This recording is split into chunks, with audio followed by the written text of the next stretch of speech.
हर हर शंकर जय जय शंकर।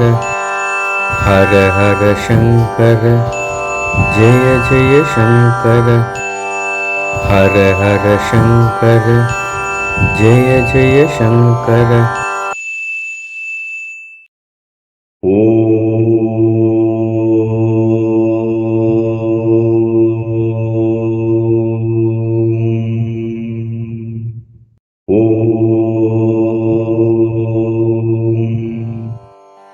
நமஸ்காரம்.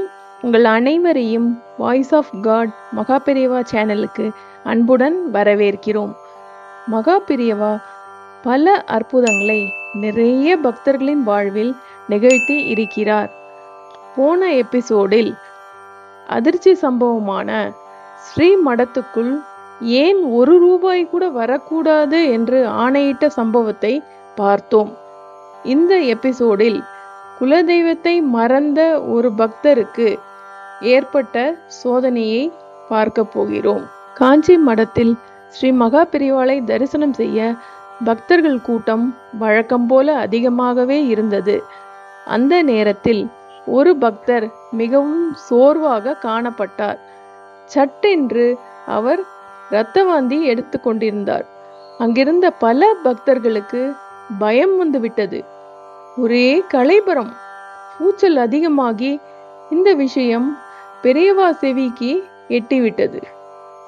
பெரியவா உடனே கேட்டார், என்ன சத்தம் என்று அணுக்க தொண்டரை பார்த்தார்.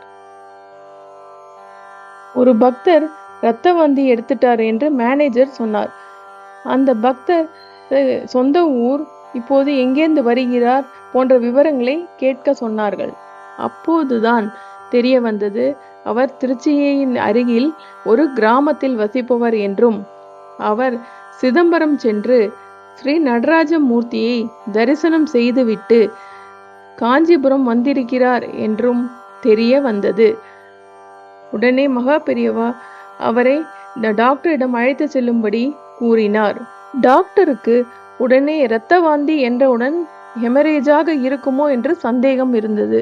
அதனால் சில டெஸ்ட் செய்து பார்க்க வேண்டும் என்று கூறினார். மகாபெரியவா தன் தியானத்தின் மூலம் இந்த பக்தருக்கு சிறுவாச்சூர் மதுர காளியம்மன் தான் குலதெய்வம் என்பதை கண்டுபிடித்தார்.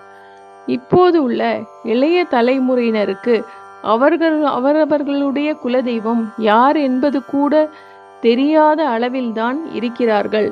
அதனால் அவரவர்கள் வாழ்வில் முன்னேற குலதெய்வ வழிபாடு வழிமுறைகள் அனைத்தும் தெரிந்து கொண்டால்தான் அந்த கோவிலையும் அவரவர்கள் வாழ்க்கையும் காப்பாற்ற முடியும்.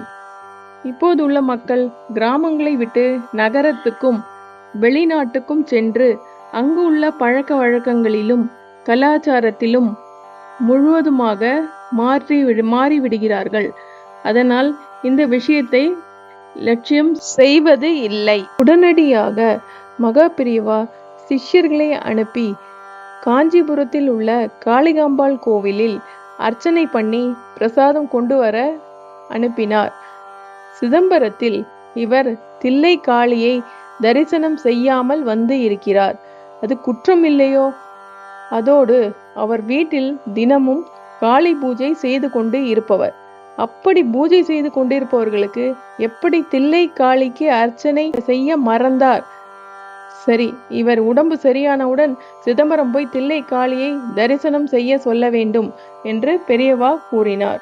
டாக்டர் இந்த பக்தருக்கு ஹை பிபி, அதனால்தான் இரத்த வாந்தி எடுத்திருக்கிறார், மற்றபடி இவருக்கு ஒன்றும் உடலில் குறைபாடு இல்லை என்றும் இனி உப்பு குறைவாக சேர்த்து கொள்ள வேண்டும் என்றெல்லாம் பல கட்டுப்பாடுகளை சொன்னார். காளிகாம்பாள் கோயில் பிரசாதத்தை கொண்டு வந்து அந்த பக்தருக்கு நெற்றியில் இட்டு ஸ்ரீமடத்தின் ஹாலில் படுக்க வைத்தார்கள். பெரியவா சொற்படி ஐஸ் தண்ணீர் மட்டும் கொஞ்சம் கொஞ்சமாக கொடுக்கப்பட்டது. இரவு அந்த பக்தர் நன்றாக உறங்கினார். காலையில் மிகவும் தெம்பாகவும் உற்சாகமாகவும் பேசினார். பெரியவாளிடம் பிரசாதம் பெற்றுக்கொண்டு மேனேஜருக்கு நன்றி கூறிவிட்டு ஊருக்கு திரும்பி சென்றார். சில வாரங்களுக்கு பிறகு அப்புறம் தனக்கு எந்த விதமான உடல் தொந்தரவும் இல்லை என்று மேனேஜருக்கு கடிதம் எழுதியிருந்தார். இனி குலதெய்வத்தை மறக்க மாட்டேன் என்று பெரியவாளிடம் விண்ணப்பிக்கவும் என்று கடிதத்தில் குறிப்பிட்டு இருந்தார். சிதம்பரத்தில் தில்லை காளியை தரிசிக்காமல் காஞ்சிபுரம் வந்துவிட்டேன் என்ற விஷயம் பெரியவாளுக்கு எப்படி தெரிந்தது என்று அந்த பக்தருக்கு இன்னும் விடை கிடைக்காமல் தான் இருக்கிறார். இந்த கதையில் அந்த பக்தருடைய குலதெய்வம் காளியாக இருப்பதால் அவர் சிதம்பரம் சென்று தில்லை நடராஜாவை தரிசனம் செய்து தில்லை காளியையும் தரிசனம் செய்துவிட்டு வந்திருக்க வேண்டும் என்பதை மகா பெரியவா உணர்த்தினார்.